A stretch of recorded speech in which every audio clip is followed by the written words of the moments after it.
15 जनवरी 2023 Kathmandu airport सुबह के 10 बजे थे।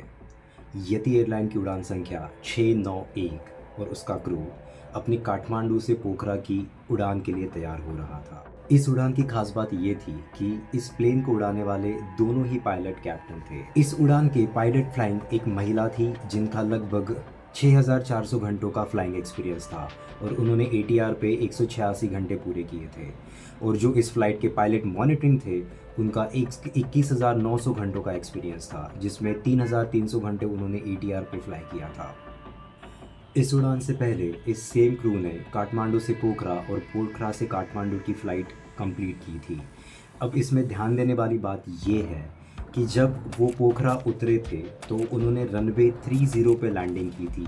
ये बात आप आगे याद रखिएगा।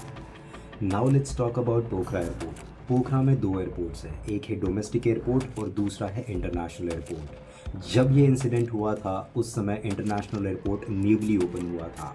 तो जब ये क्रू पोखरा फ्लाई कर रहा था तो एक्चुअली जो पायलट मॉनिटरिंग थे वो ट्रेनिंग दे रहे थे पायलट फ्लाइंग को। सुबह के 10:30 फ़्लाइट 691 काठमांडू से पोखरा के लिए उड़ान भरती है।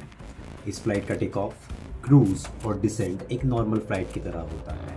जब फ़्लाइट 691 को पोखरा में लैंड करना था तब ATC ने उन्हें स्ट्रेट इन रनवे 30 के लिए क्लियरेंस दिया था, but without any reason flying crew वो रनवे 12 के लिए रिक्वेस्ट करते हैं और ATC उन्हें क्लियरेंस दे देता है। आपको याद आ रहा होगा जब मैंने पहले बताया था कि इसके पहले भी ये सेम क्रू पोखरा फ्लाई कर चुका था, वहाँ पे उन्होंने रनवे 30 पे ही अप्रोच किया था। So they were quite familiar with the runway 30। और ये भी याद रखिएगा कि it was a new airport. जो क्रू था वो बहुत ज़्यादा फैमिलियर नहीं था इस एयरपोर्ट से, बट चूँकि फ्लाइंग क्रू ने रनवे 12 के लिए रिक्वेस्ट की थी जो कि ATC ने अप्रूव की थी, वो अपने लैंडिंग प्रिपरेशन में लग जाते हैं, जो कि काफ़ी डिफरेंट था एज़ कम्पेयर टू रनवे 30। और ये चीज़ मैं यहाँ पे फिर से आपको याद दिला दूँ कि जो पायलट फ्लाइंग थे वो अंडर ट्रेनिंग थे और उन्होंने रनवे 12 पे कभी लैंडिंग नहीं की थी। So she was not familiar with the area. करीबन 10:56 पे फ्लैप्स को 15 डिग्री एक्सटेंड किया जाता है और लैंडिंग गियर को डाउन किया जाता है। और थोड़ी ही देर बाद जब प्लेन 700 फीट की ऊंचाई पर होता है तब ऑटो पायलट को डिसएंगेज किया जाता है। उस समय पायलट फ्लाइंग जो होते हैं वो कहते हैं फ्लैप्स 30 और उसको जो पायलट मॉनिटरिंग है वो रिस्पॉन्ड करते हैं फ्लैप्स 30 कंटिन्यू डिसेंड। यहाँ से प्रॉब्लम की शुरुआत होती है। फ़्लाइट 691 जब अपना फाइनल लेग फ्लाई कर रहा होता है उस समय जो पायलट फ्लाइंग होते हैं वो कहते हैं कि इंजन थ्रस्ट जनरेट नहीं कर रहा है, जिसकी वजह से प्लेन अब नीचे जाना शुरू होता है। वो थ्रस्ट जनरेट करने के लिए थ्रस्ट लीवर्स को आगे बढ़ाते हैं लेकिन उनसे कोई फ़ायदा नहीं होता है। वो फिर से कहते हैं कि थ्रस्ट जनरेट नहीं हो रहा है।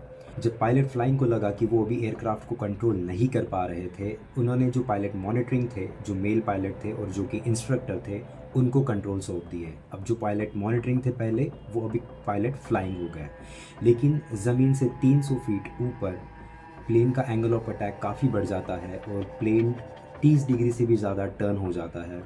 और 10:58 पे करीबन एक बहुत बड़ी आवाज़ आती है और वो प्लेन क्रैश हो जाता है। प्लेन में सवार सारे 72 लोग, जिसमें से 4 क्रू मेंबर थे और पैसेंजर्स थे, उन सभी की डेथ हो जाती है।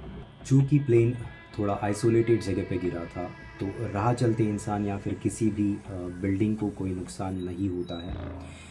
थोड़ी ही देर में घटनास्थल पे सारे लोग पहुंच जाते हैं, बट कोई फ़ायदा नहीं क्योंकि कोई ज़िंदा नहीं होता है वहाँ पे। और आज 1 साल हो चुका है इस इंसिडेंट को और उसकी इन्वेस्टिगेशन रिपोर्ट जो है वो पब्लिक की गई है दिसंबर 2023 में। तो उनकी क्या फाइंडिंग्स रही, क्यों हुआ ये एक्सीडेंट, उसमें सारा डिटेल में लिखा गया है। उसका लिंक मैं आपको डिस्क्रिप्शन में दे दूँगा।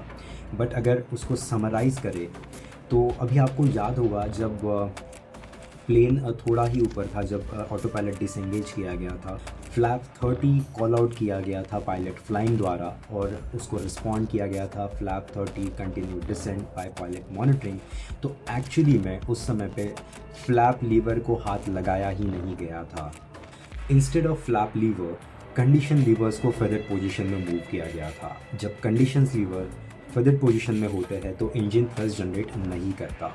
जब थ्रस्ट जनरेट नहीं हुआ तो प्लेन का एंगल ऑफ अटैक बढ़ा, प्लेन स्टॉल हुआ और फिर प्लेन क्रैश हो गया। रिपोर्ट में इसे तो ह्यूमन एरर की तरह ही दिखाया गया है, बट पायलटिंग काफ़ी डिमांडिंग जॉब रोल है। इसमें आप हमेशा ही इमोशनल, मेंटल और फिज़िकल स्ट्रेस में होते हैं। तो इसमें किसकी गलती थी? क्या पायलट की गलती थी? क्योंकि पायलट ने 2 बार तो ये फ्लाई किया था sector, yes, but last moment पे उनका डिसीजन चेंज होना कि रनवे 30 की बजाय रनवे 12 पे लैंड करना और instead of flap lever thrust lever को माफ़ कीजिएगा कंडीशन लीवर को फेदर पोजीशन में लाना, एंड द सेम टाइम जो कि पायलट मॉनिटरिंग थे उन्होंने ये ऑब्ज़र्व नहीं किया। और शायद अगर उस समय टाइम रहते, अगर ये किसी ने ऑब्ज़र्व कर लिया होता तो ये हादसा नहीं होता। आज की वीडियो में इतना ही, फिर आपसे मुलाकात होगी। जय हिंद।